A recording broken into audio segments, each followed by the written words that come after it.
Welcome to Ready, Set, Hunt. Whether you're an aspiring, new, or seasoned hunter, join us as we share our experiences and learn from other hunters around the country.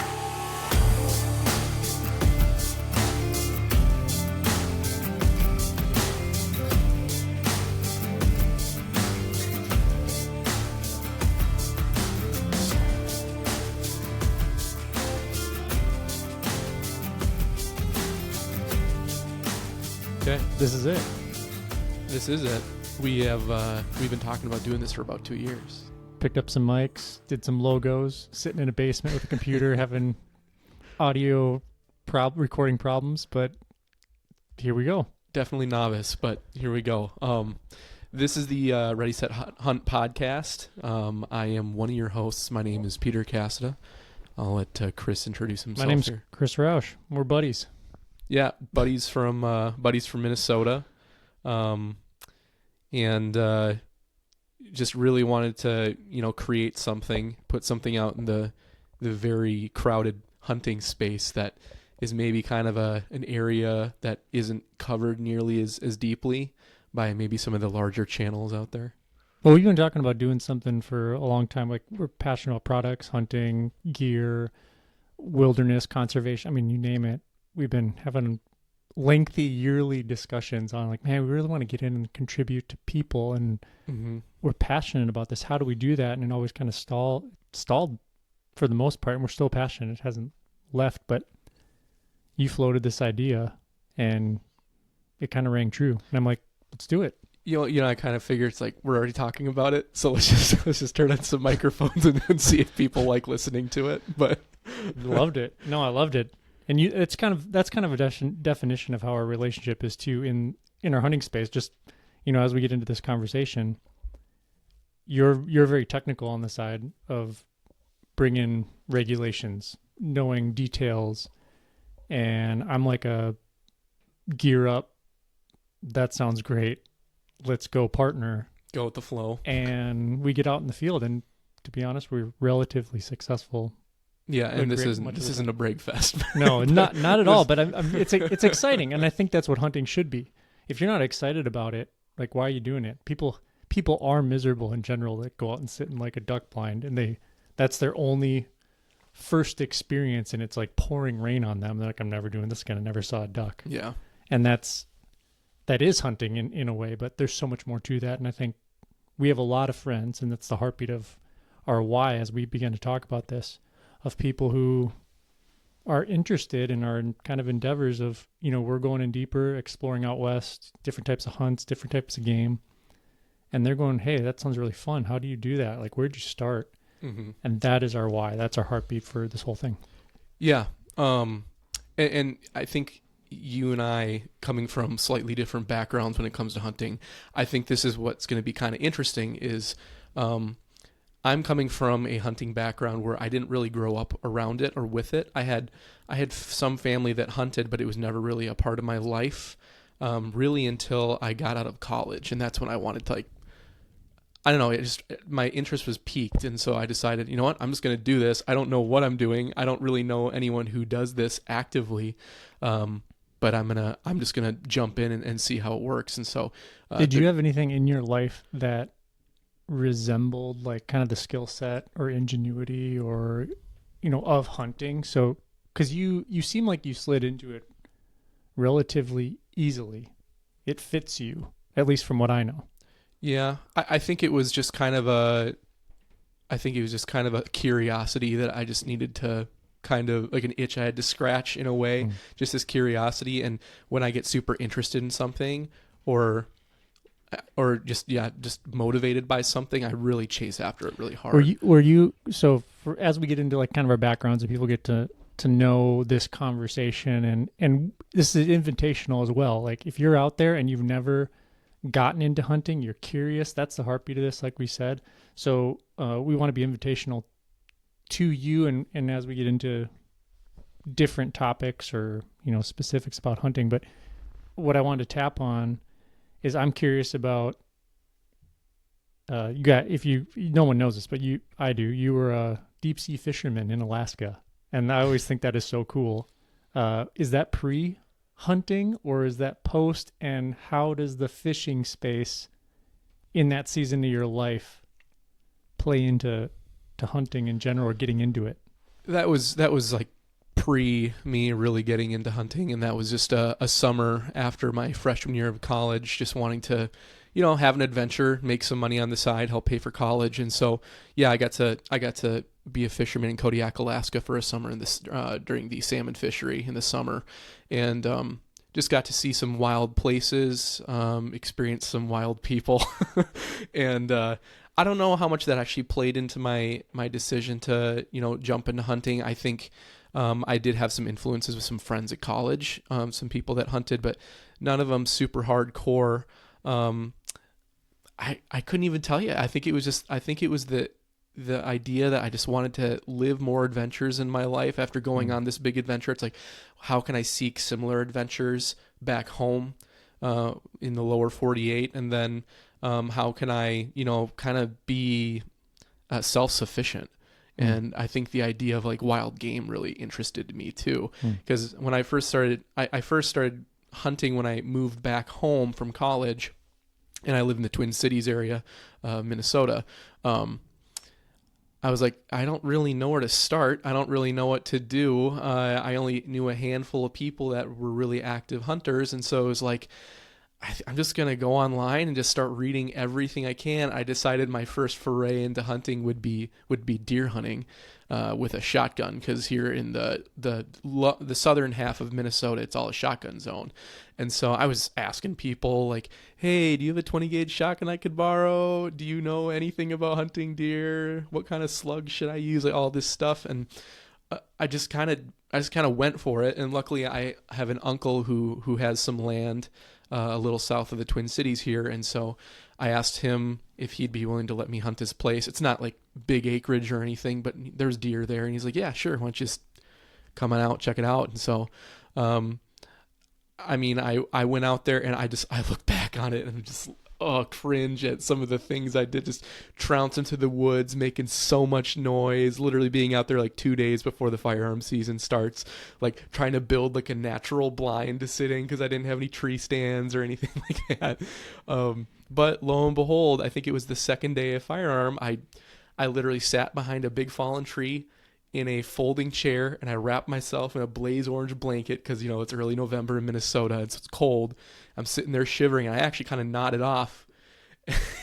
And I wake up to the sound of cracking twigs, and there's two does standing right in front of me, probably 10 yards away. And I popped a doe with the shotgun, and was not a good shot at that point. I'd barely shot this thing, but that's how I got my first big game animal, and that I was kind of hooked from there on out and just wanted to learn everything I could.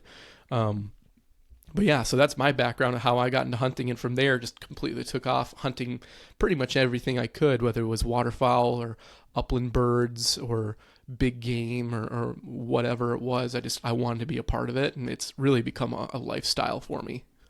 No, that's awesome. That's contrasty to my background with growing up on the family farm up north. Summers on the farm, deer hunting camp, all my uncles, cousins, you come out, it's blaze orange, white Chevy pickups. It's the whole majestic, big red barn on the farm with the woods out back. And some of my earliest memories are oversized boots in your blaze orange following my dad as like a little, I don't even know, 7, 8-year-old, 9-year-old kid crawling up into a side-by-side double deer stand and trying to stay warm and bored out of my mind. Mm-hmm.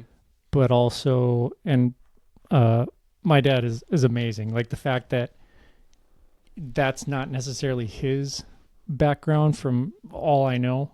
Definitely my mom's side of my family, it's just like deer camp galore, and they grew up that way. But for my dad to do that, and my mom's one of 7, only girl out of 6 brothers, additional brothers. So that was my exposure to that whole hunting world, and it was deer camps every year. Mm-hmm. And my dad would keep taking me out. And he'd put the gun in my hand and be like, all right, aim. And I never got to I don't remember shooting anything because I was always scared out of my mind of a 12 gauge, into my shoulder. And it took me, a couple of years to really get the courage to probably, pull the trigger on a 12 gauge slug gun. But, I mean, my uncle's dragging in deer, hanging them up in the barn, and not in a gruesome way, just like glorious way, like these larger than life figures that I learned from and was growing under and around, and they were wild and fun, and we'd wrestle in my grandma's living room, and it just snowmobiles, all that fun stuff. But never did like much bird hunting at all. I only have one uncle who I think is absolutely fantastic, because he'd go out duck hunting, and I get to be out there. And I remember my first time out, I didn't have a gun or anything like that. I just sat in the boat and going deaf in one ear because some ducks came over and it just caught my ears just right. But for me growing up, that was my background growing up. So fast forward, I've never missed a deer opener season in Minnesota. It's very special to me, and it's we'll get into that as we go on in episodes. But hunting is so special. There's something really carnal and deep. It's stewardship, it's conservation. It's like when it's slow, you start to notice the world around you, such as wind and the clouds, and you're seeing squirrels. And we'll talk about the squirrels, but you seem to go duck hunting and there's squirrels forever, and you don't like see the deer. But just really special in that regard. So fast forward, we meet. And I think let's get into that right now. Sure. We meet early on in both of our marriages. We were married. Or dating our would-be wives. Yep. And then why don't we go do this? What was our first hunt together? It must have been something in Minnesota. But ducks. Yeah, it was ducks. Yeah, and getting out. And we had a good time. And we've kind of been just buddies all about it. And head over heels, all in. Yeah. Like let's go for it. What do we need? What do we got to do? And yeah.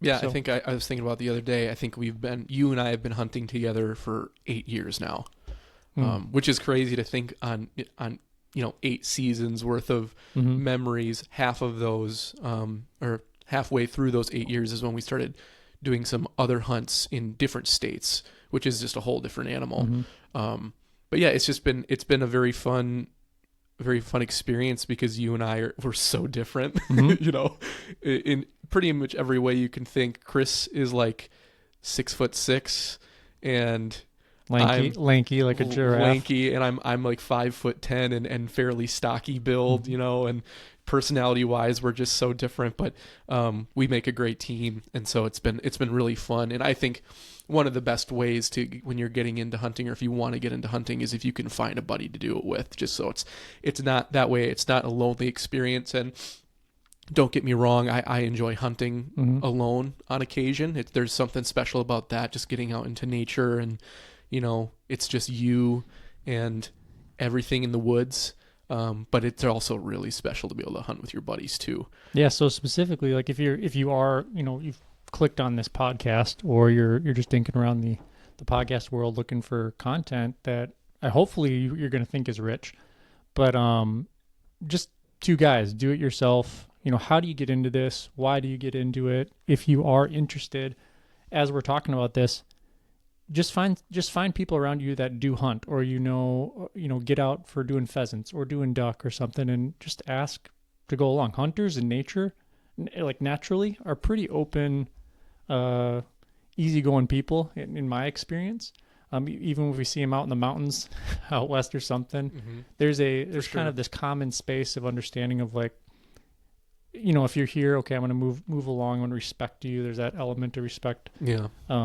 But you also share knowledge, like from game wardens to other hunters. What's been going on? Hey, do you need help?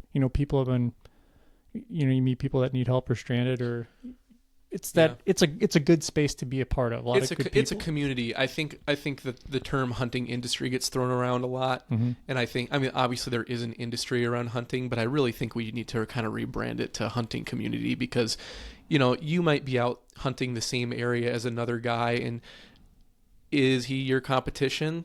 Yeah, technically, but you're Mhm. there for the same purpose and the same reason. You're both out there because you love it. If you've both been successful, it is a like even at a gas station, you roll up, you'll talk, hey, that's a nice one, or like that was, Hmm. yeah, where would you get that? And then the stories, and it's about the stories. That's what I mean. For me, that's what I grew up on the farm. It's oh yeah, the doe was coming across, or the ducks were flying in. Oh, they set and locked their wings, and Hmm. you know or cousin Jesse shot them all down, or whatever it is. Like it's so fun to be a part of other Yeah. people's successes, Hmm. specifically. So, talk to me a little bit about, um, you put this together, and all props to you because again, bros, we just are doing this hunting space. But talk to me about the kind of like the expectation for just this podcast, and maybe I guess release schedule or just some thoughts Hmm. about where it's going to go. To keep, if you're listening right now, if it's something you want to continue to listen to. Yeah. So kind of our vision for this podcast is we want there to be weekly content for you listeners to listen to. So the plan is to release a one episode every week on Wednesday, and that will be starting on April 1st, 2025. This episode that we're recording right now is kind of a little bit of a preview, so this is going to come out before we officially launch the podcast on a regular schedule. But yeah, starting April 1st, 2025, the plan is to start releasing a weekly podcast. And in terms of how we're going to structure topics and what we talk about, I think we'll probably have certain, like a string of episodes that might be a certain topic, and that could be driven by, what's happening that time of year, the hunting calendar. It's like if it's April or May, what's happening in April and May? Well, there's really only two hunting opportunities in those months across the country. It's going to be either spring black bear if you're out west, or turkey pretty much nationwide. And so that type of content might be a little more fresh in the mind or something you're thinking about, rather than maybe a different thing that you're like, I don't even start thinking about that until November or December if you're chasing late season roosters in the prairies or something. So we'll structure our podcast that way, but then I think a lot of our content is going to be driven by listeners and what you want to hear, because ultimately, we're talking about things we're interested in, but at the end of the day, if the people that are listening, if you're not liking the content we're producing, we want to hear from you and what you want to hear about. Yeah, and it's really a journey with us in our development as hunters, and what we're learning as equipment we're using or places we're going. It's more fun, like we said, to share this experience with people. Yeah. And that's the heartbeat behind this whole sit down and having guests on eventually and talking about, their perspective or biology or, conservation, game wardens, or some of the things that I mentioned to Peter as we were chatting about this earlier today as preparing for to sit down. But yeah, really excited, and comment on the social channels as we get them up and going, and we'll be interactive and respond to emails as much as we can be outside of our little children and job responsibilities, life responsibilities. But maybe we can just touch on our 2024 hunt recap. Just finishing up. It is December 30th, 2024 right now. So we are about to turn the new year, which is always a bittersweet little window, because all year, at least for us, you and many other hunters, you go through a little bit of like this incredible excitement for the hunting season build up for the fall, and you are thinking about what other items you may need, or what areas you want to explore, or what game you want to like get into that you've never tried before. You're at times you'll partner up with other guys that have a farm somewhere. You'll bump into them and it'll just naturally materialize, or you might go out to a game farm. You might have an out west hunt where points are built up, etc., etc. So that excitement builds. Then you hit the hunt. All your hard work of preparation is now in play. It's the thrill of being kind of like free, being outside of your job or technology or daily responsibilities. You are in the elements. Just with your own intuition and knowledge, your guy by your side, and your shotgun bow, rifle. Maybe some of you throw knives. I don't know. It's not like, I don't know. There are some crazy things. Some guys wanting to be take me spearfishing right now, like with big, large spears over the ice. And he's like telling me it's like the greatest time, and I'm like, I don't know. I'm like, you can weld some pontoons onto the side of that ice house, and maybe I'll consider it, because I've seen some trucks go through, but not to scare anyone or anything like that. It's just that's my experience. But yeah, talk to me about the 2024 season and just what we did this year. Yeah, go for it. Yeah, 2024 was bittersweet, man. A lot of highlights, a lot of lowlights. But to me, I've kind of been defining 2024 for me personally as the year of the bird. And you could take that literally and figuratively, because in some ways I feel like this year gave me the bird, and then in other ways I pretty much the only thing I filled the freezer with this year was birds. And so which you're proficient at. I'm proficient at getting birds. I hunted ducks, I hunted doves. We did the best we've ever done on doves this year.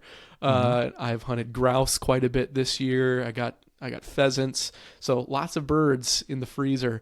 But we didn't do turkey though. We did do turkey, and we struck out. We did do turkey? Yeah, but we only for only like 1 day. We only had like 1 day we could hunt. Oh. Remember that? Yeah. No, I don't. That was a blur. It was super cold. Okay. Yeah, okay. Which was super. It was just odd, but this year we, for the first time, went to Montana and hunted elk. This is the first time we've hunted elk, and great experience. Did we hunt elk, or did we like sightsee, hoping to see elk? Not for a lack of a better trying, like for trying. We went all out, but touch on that. I would say we hunted elk. We didn't really hunt elk until pretty much the last day of our trip. Because we had some cartridges in the chamber a few times, so as soon as that cartridge hits that chamber, I think you're really hunting. You can count opportunities. It as hunting. Yeah, opportunities. We're low, but yeah, I mean, we spent 10 days in Montana. We probably saw a little over 600 elk. How many miles did we hike? And different areas hours away did we go to? I mean, I think we probably hiked at least 40, 50 miles in those 10 days. Not recommended if you are, but that's do it yourself, right? It is, yeah, in all public land, but which was magnificent. It's yeah. memories that will last a lifetime for sure. Yeah. And just very briefly, when you are starting out on a new animal that you've been preparing, that you've been, let's say you're watching, Real Tree Hunters or whatever it is, and it's like, oh, that's the animal I want to go after. Those are like the highlights, people. Yeah, for sure. It is not like that where there's elk all over the hillside. You're seeing a 20 or 30 minute hunting video, and it seems like they're finding an elk like, every couple minutes in the video. It's not like that out there. Maybe some places even every couple hours would be exciting, right. But we went. We had a great many hours into days where we were looking hard and having a tough time, but no, that's part of the draw to hunting, the exploration side of it. What's over the next ridge, and mornings with dew, and it's cold in the night, and you're outside of what you are normally accustomed to, and looking at different units, which we did, and I won't spoil like future episodes, but just getting out to different areas, hiking mountains, and we did that. We got into the mountains, had to pivot. We'll talk about that as well, because when you're hunting, at least for us, we're resourceful, scrappy, kind of spot and stock guys. That's where we see the most success, unless you're doing some, Minnesota tree stand hunting. Yeah, really anywhere out east, but yeah, it's a whole different animal, and so. Yeah, again, wasn't for lack of trying. We did see, like I said before, about 600 elk just over the boundary on private land, and we actually saw quite a few elk get shot out of those two separate herds that we saw over that time, and we didn't actually see any elk on public land that we were able to kind of make a move on until our very last day of our trip, and we just weren't able to make it happen, and so Yeah, we went home empty-handed, and that was a group of 5 guys. So the state of Montana definitely got their money out of us non-resident hunters. It's fantastic. We'll do an episode on yeah. that down the line. But we also made a duck boat, or We did. you made a duck boat. I made a should duck say. boat, but we bought it together. So I bought a canoe and it's still tied up in tidal purgatory with the DNR. So it's so we acquired 2 boats this year. So that's pretty great. We'd never had a duck hunting boat. All of our duck hunting in the past has been kind of hopping between different potholes and hunting from shore, which is great, and we've done well doing that. But now that we have a boat, just really actually had the best duck hunting experience ever when we decided to kind of shoot from the hip and take our 3-year-olds. They were 3 at the time. Both our 3-year-olds were like, let's just bring it. They've been begging us to go with Dad out and sit and shoot some ducks, and I just was like, Pete, let's take them out. If we shoot one duck, see one duck, it'll be a success. We'll do some duck calling. That we'll have them all camoed up. Yep. It'll be great. And shot a 2-man limit. We limited out in like an hour and a half. We were beside ourselves with that experience. But we got into the duck boat space, spent minimal dollars. This is kind of the do-it-yourself thing too. Yeah. We'll have a whole episode on what we did with that, but just turned out fantastic. Basically, a Facebook Market special is what I like to call it, and we just tricked it out, and it's great. That lends it that enjoyment and that gear, or that equipment, the boat, lends itself to what you bring to the table in this dynamic too, because you're like very mechanical, hands-on, ingenuity, all that space for how to like make something from nothing. Sure. And that's something I highly appreciate and love about this dynamic. And there are other guys in our hunting circle, but this is definitely the anchor relationship of why we do this, and including people. And we also did Minnesota deer and got out. I shot a doe this year, and that was great. Hey, I don't know if I should do a plug right now, but I love my Savage. Your Savage 220. My 220, and that thing, I used to always shoot open sights and have the greatest heartache story ever with like biggest buck you've ever seen. Biggest 14. It might have been a 16 point, but it was years when I was younger, and the shell didn't land, and he's not down, or he's down somewhere that I never found him, and that's heartbreaking. But It changed the way that I hunt in that aspect for deer hunting, which is one shot kill as much as you can, ethical shots. But and then we got out bird hunting, did some duck hunting, like we said, doves. We did the best ever. We're very blessed to have some relationships in our spheres that have sandpit and sunflowers and fields, and the doves are just great. Disclaimer here, we do have some good access to some pretty good private land. We do hunt public as well, but it's like when you've got the opportunity, you gotta take it. And we want to give all honor and respect to those relationships, which I won't name. It's just very blessed for that. We did some pheasant hunting, which we shot a couple roosters. That was fun on a very cold day. Yep. And then you got out grouse hunting, which you normally do when you're traveling up north. Yep, traveling for work. And so if I'm able to knock off a little early, I've got over the years I've acquired some spots on public land that I found that have been really productive for me. And so I'm usually able to put at least a few grouse on the ground every year. So, and then 2025 plans.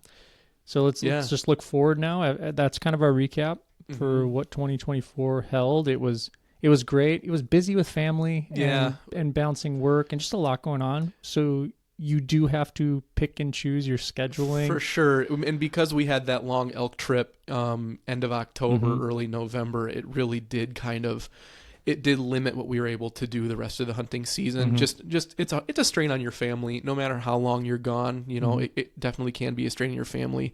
And we'll talk more about that in the future too. So we weren't able to we didn't get out bow hunting at all this year. That's true. And we love shooting our bows. We only got out for firearm season here in Minnesota for like 2 days total. So it kind of detracted from other parts, but you kind of have to build your schedule with what's available to you and what's what's manageable for your family. And so 2024 was a little light on the hunting opportunities for big game outside of that elk trip. But for 2025, I'm excited. I know there's some excitement. I'm about to take a little retreat with my wife and just plan our 2025 schedule, which if you're married, you should do that regardless for how to put your wife and your family first. I'm just going to plug that.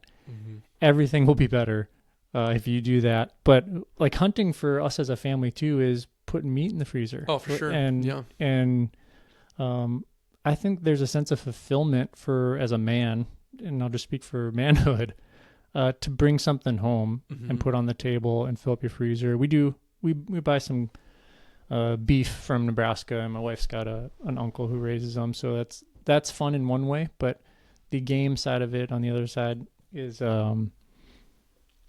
it's just fun. So well, in years where I do my part and I do my job, we eat mostly wild game. The wife comments of, go bring home some meat, baby. Right, yeah.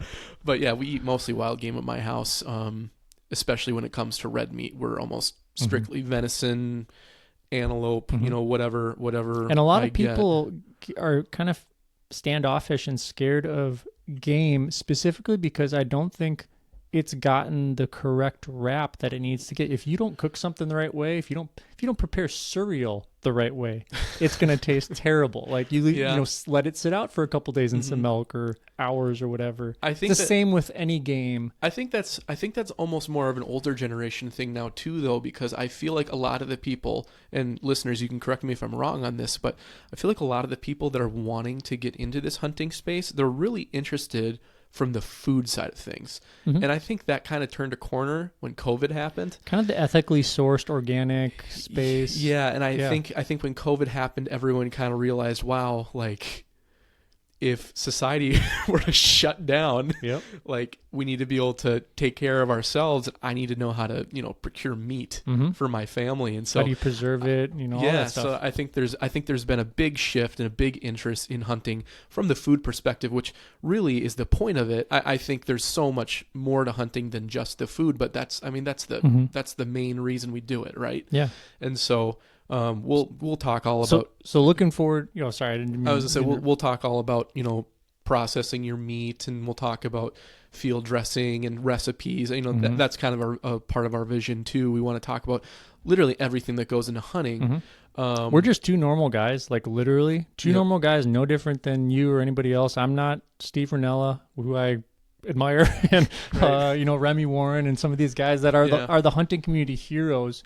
And there's a reason for that, because every space in the world, we draw inspiration from those who do something well. And most of us don't have the time, capacity, finance, to put in the amount of effort that's needed unless you have a blessing opportunity to somewhat be in a career that way. So coming from this aspect of 2025, and, I'm just finishing my master's right now. I'm almost done, praise God. And that's been an endeavor. But with your family, young kids, work, vacation, building into them, church responsibilities, what other things you're part of. Maybe some of you run for office, maybe some of you travel, and whatever it is, planning is incredibly powerful, and it also sets expectations. It also helps you get ready. So in the spirit of ready, set, hunt, looking towards 2025, we apply that principle. Yeah. And looking towards, black bear or antelope, spring turkey, I'll let you kind of overlay what our 2025 is going to look like. Yeah. So 2025, I think we'll have a lot of good opportunities. I know for myself, I'm heading out to Montana this spring to hunt black bear, with another hunting buddy of mine. He's actually my coworker as well. And I know, Chris, you're not taking that trip this year because you've got some other responsibilities and stuff, but, TBD. Okay. TBD. So I'm going to do black bear, and then we do turkey every spring. And up until last year, we had been essentially batting 1,000. So last year for 8 straight seasons. Yeah, pretty much. Yeah. And so spring and fall. So I think we've got a little bit of a vendetta against the turkey population of the area we hunt. So we'll do that in the spring, and then it's going to be kind of your other typical things. I'm hoping to get out with my bow a little more this season for Minnesota deer. I didn't get out at all with my bow this year, and that bothers me. So again, planning, right? Yeah, planning comes into play. Yeah, it's easy when you're single to throw your shotgun in the back of your truck or car and get out to some public land or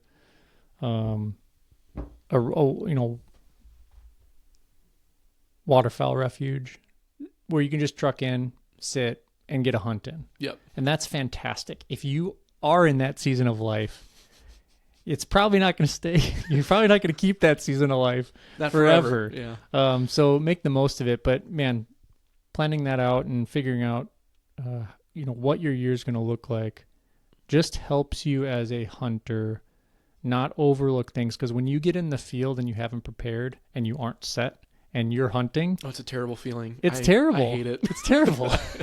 It's kind of like, well, that can be from the wrong boots. That can be, we thought you had this access on, this tag or whatever, and or a piece of public land, and then you find out there's a closed gate there. Yep. And yeah.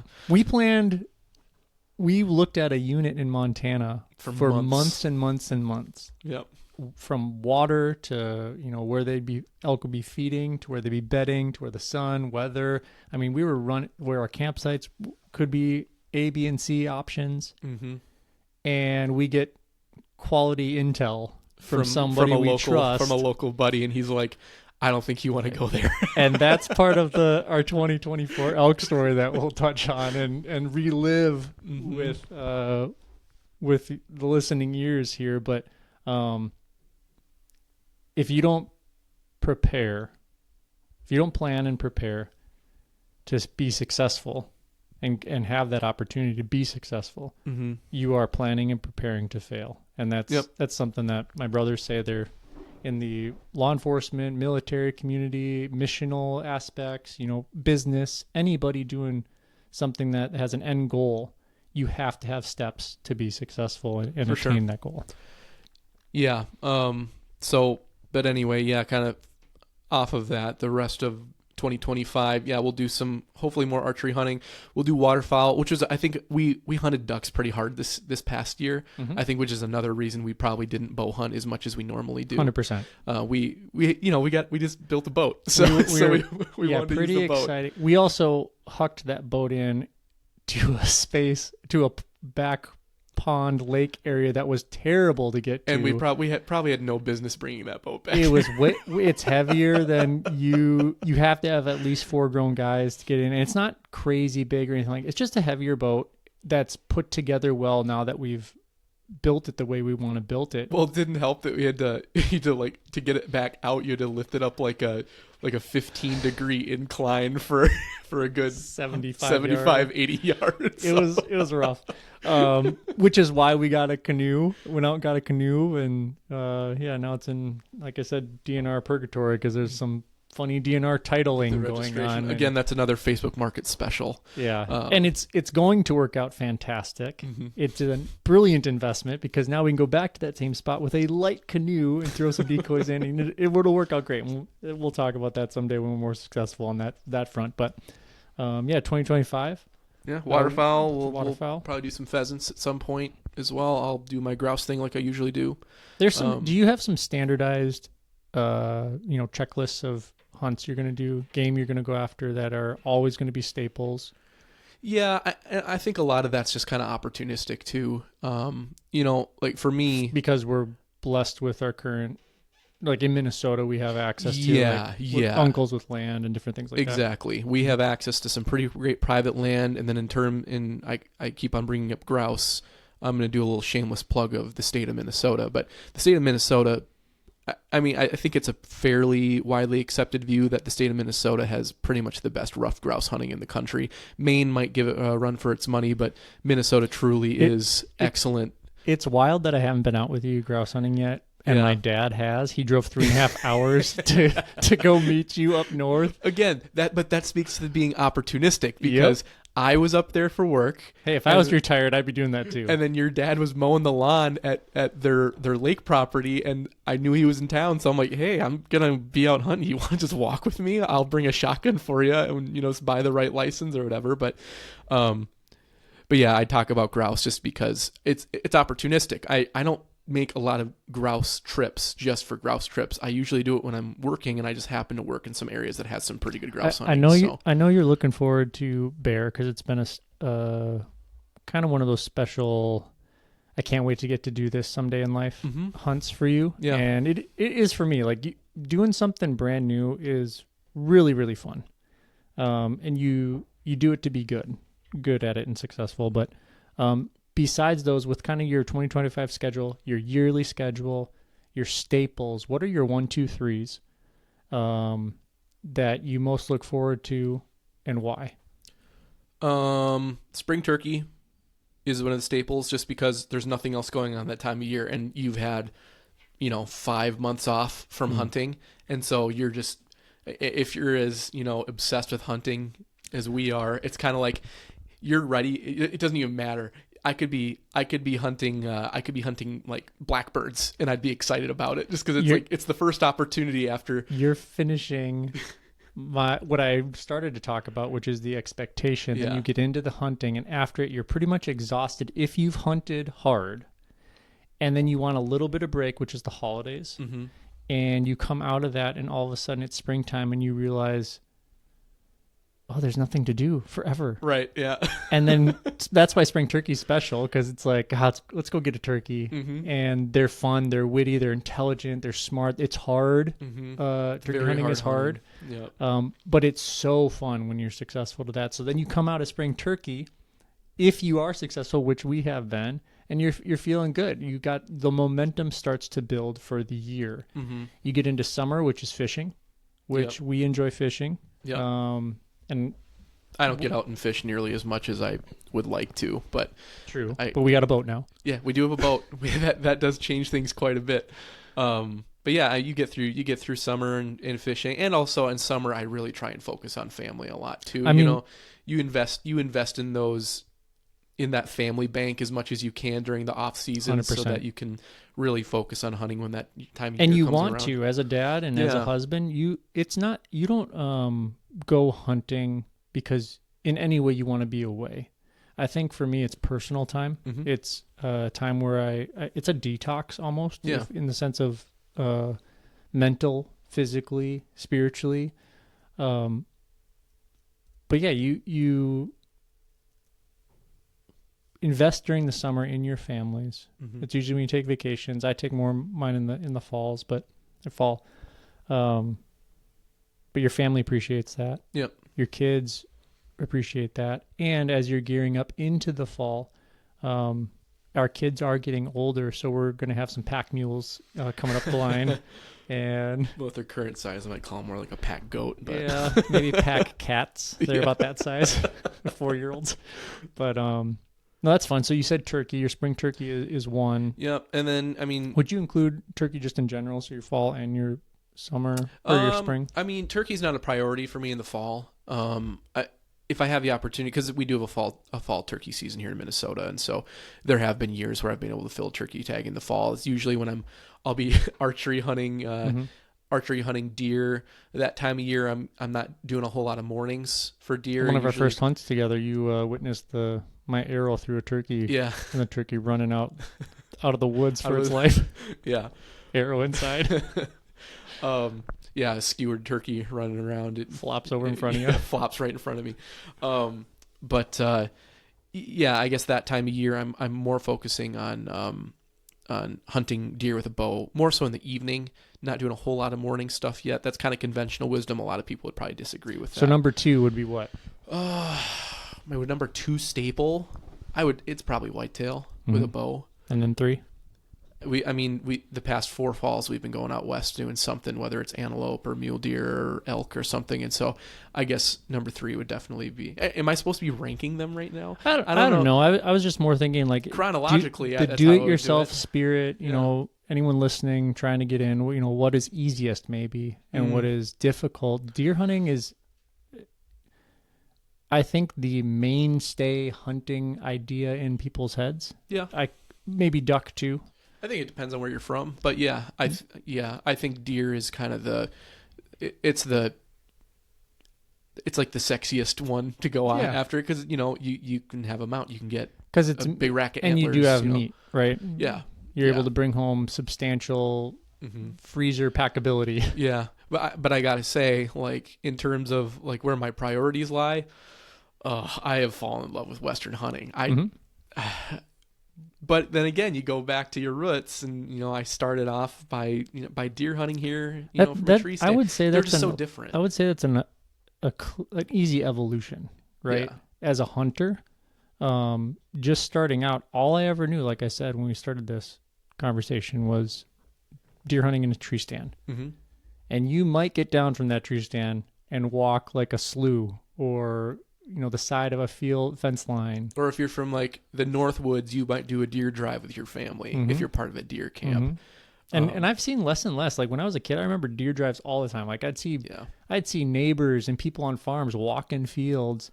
Yeah. And now I think, as I would hope to say, firearm technology and people's understanding of, I'd rather just shoot once. I've been around some adjacent farms where you think it is World War III, and you hear more trigger pulls going, and you're just like, there's nothing left of that animal. Yep. There's no way. And it's funny in a way, but it's also not funny at all. Yeah. But yeah, I guess as a hunter, if you're looking to break in, like I said, talk to somebody. Chat with somebody who owns a farm or whatever. What's your experience? Lots of farmers have backgrounds in deer hunting. And a lot of them just don't have time to do it anymore, or they've just gotten to a point where they'll say, I'm too old to do that. It's a young man's game, which I think that's debatable. But but pick something. Just start somewhere. If that's a real question, like, I don't know where to start. I've never done this. I don't know anything about firearms. I don't know anything about licenses, or do I need a hunter certificate? Like, people want a guide and people want to help, and it's fun to share that. So if you can create a mentorship relationship, I think that's really awesome. And some of you might be coming from a place where you're like, I don't know anyone that hunts. I don't know anyone that has land. I don't know anything about any of this, but just the idea of hunting interests you. That is why we are here. So if that was you, what would you do? Where would you go? Well, that was me. I mean, okay, I knew a couple people that were into gun club. Would I go take a firearm safety class? So, I mean, we could do a whole podcast on this and this alone. So, and we will talk more in depth about this later on. But I would say that one of the greatest resources, first off, check with your local fish and game agency, whatever state you live in. A lot of them have something called R3 programs. Which is really all about getting new hunters into the fold, or getting people into hunting. So there are game agencies that are already doing this. They might have mentorship programs. They might have meet and greets. They might have any number of events going on. But another great thing you can do, and not only does this help you meet people who are hunters, or meet people that might be able to help you start your hunting journey, whatever you're interested in hunting. So say that I'm a guy and I live in North Dakota, and I want to get into hunting ducks. Like, North Dakota is a great state for hunting ducks, one of the best. I've never hunted. I don't know anyone who hunts. Maybe I'm from a more metro area in North Dakota, which I know doesn't completely exist. But say I don't know anyone. Look up your local Ducks Unlimited chapter. Join your Ducks Unlimited chapter. Your money, your donation fee or your membership fee goes straight to conservation, and then go to an event and meet other guys who hunt ducks. And not only are you going to, maybe create some new friendships, but most hunters, especially the types of hunters that are part of these organizations, if you say, hey, I'm new to this, I'm wanting to get into this hunting, would you be willing to either mentor me or take me along on a hunt? You could even say, I'm not even going to hunt. I just want to come with you and experience it. That can be invaluable experience as well. 100%. Yeah. I mean, you can call your local game warden. Oh yeah, Like totally. just go hang out with them. Hey, can I buy you that's something that's like me. That's Chris Rausch 101. I will ask anyone, be like, hey, I'm interested in this. I think you have knowledge that I would love to listen about. Can I buy you a coffee? Like, Well, it's funny. I don't think I've ever heard of anyone buying a game warden a coffee and picking their brain, but maybe I would. Yeah, I know you would. Maybe that's a really great tactic, and no one's thought of it because they're just like, I don't want to spend as little time with a warden as possible. I think you've seen me walk up to a few wardens here and there. Like I just love that community. I love the fact that somebody's out there, because wardens, yes, they're out there to enforce and check up on things, but they're there to equip and help you be successful. Like they're there to make sure that you can do the thing, the hunt, find the game in the right way, and that's been my experience. Yeah, with the wardens that we run into and talk to, that's definitely been their attitude, and that's been awesome. I can't speak for all of them and say that all of them will be that helpful, but use the resources that are out there. Be respectful. Like, be honor people. Yep. Listen and just make your request. And if someone says no, they say no. It's just like anything else in life. But if you never ask, if you never seek or dive into it, you won't get started. Right. And if you're listening to this, I assume you're wanting to get started or learn or grow. Or maybe you're early on in your hunting journey. Maybe you've already been on a few hunts, but you're wanting to kind of take the next steps or just immerse yourself a little bit more in the hunting culture and kind of that journey as you progress and almost mature in hunting. And we're still there. We're not experts. We're just two dudes that like to hunt. But I feel like we've had a lot of good experiences. We have a lot of years under our belts in a lot of different spaces of game, equipment, and different types of hunts. So sharing that is going to be fun as we talk about that. And then also, outside of kind of the hunts you've touched on, something new for 2025. This is the problem with hunting. There's always something new. You can always buy something new to expand your opportunities. I'm going to tell you, it's better not to hide any hunting expenses from the wife who is your partner in crime. Like, she is your mano a mano. But plan like you should, like anything else, and just be like, hey, this is something I'm thinking about. But what is that? Is it? I know what it is. I'm leading the witness right now, but yeah, So 2025, I think we're going to dive into the world of muzzleloaders. Heck yeah, let's go. And, why? Two reasons. So one is a very recent one, and the other one is just because it expands your opportunities all around the country. That's the big one. That's the main reason. That's the big one. It expands opportunities, different tags you're able to get, different times of year that you're able to hunt that you wouldn't be able to otherwise with a firearm. So you expanding the opportunity. But this past year, I was down to the wire during the firearm season in Minnesota, and I wasn't able to fill my tag. And I'm like, man, I wish I had another week or two with a firearm. I'd probably be able to fill this tag. And if I owned a muzzle loader, I would be able to do that during a pretty advantageous time of year. But I don't have that one, and I just didn't have the time to jump into it this year. And so that is one space. So some of these episodes will have a lot of depthful information and experience on, but other side of the heartbeat of us talking, having these conversations, is to take you through our processes and new experiences. Muzzle loaders will be one of those. Like, we have no experience rolling in the muzzle loader world, and I'm super excited to dive in and, as always, figure out the quirks, or like, oh, I don't like that at all. Yeah.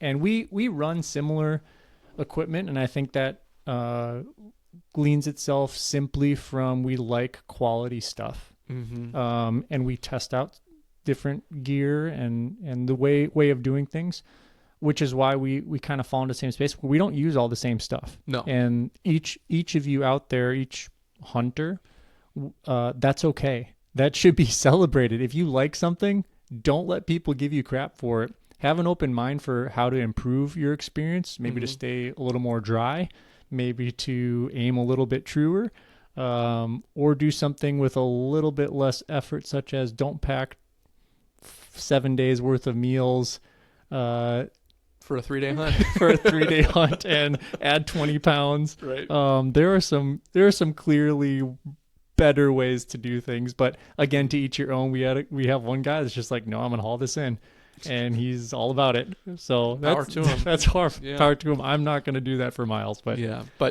so we are going to be trying some new. We'll always be doing new things on this podcast. We'll always be learning alongside you because again, we're not experts and we're not going to claim to be, but we can just share our experiences with you. So kind of wrapping up a little bit. Yep.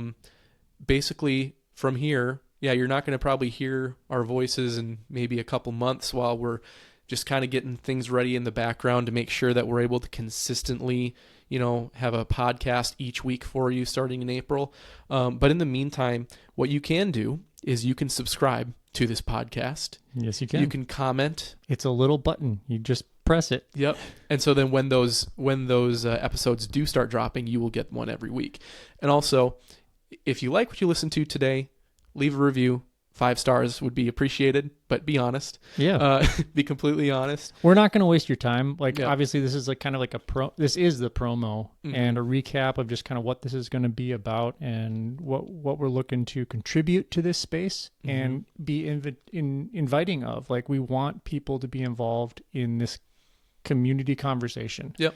And it's, like I said, we're not repping any brands or coming from any industry leading, equipment or magazines or anything like that. We're just two normal guys, which we invite, by the way. Any magazines or equipment out there that but disclaimer, if I'm getting cart's way ahead of the horse here.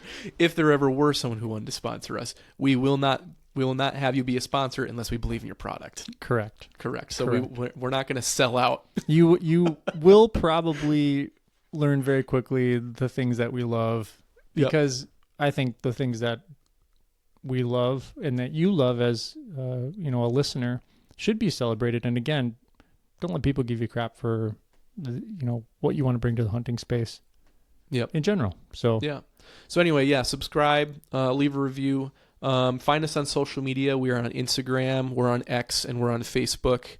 The handle on social media or on Instagram is Ready Set Hunt Podcast. On X, I think it's just Ready Set Hunt, and then we have a Facebook page, and that's the Ready Set Hunt Podcast as well. And then also, if you have ideas about different episodes and different topics that you'd like us to cover, please reach out to us either on social. You can send us a DM.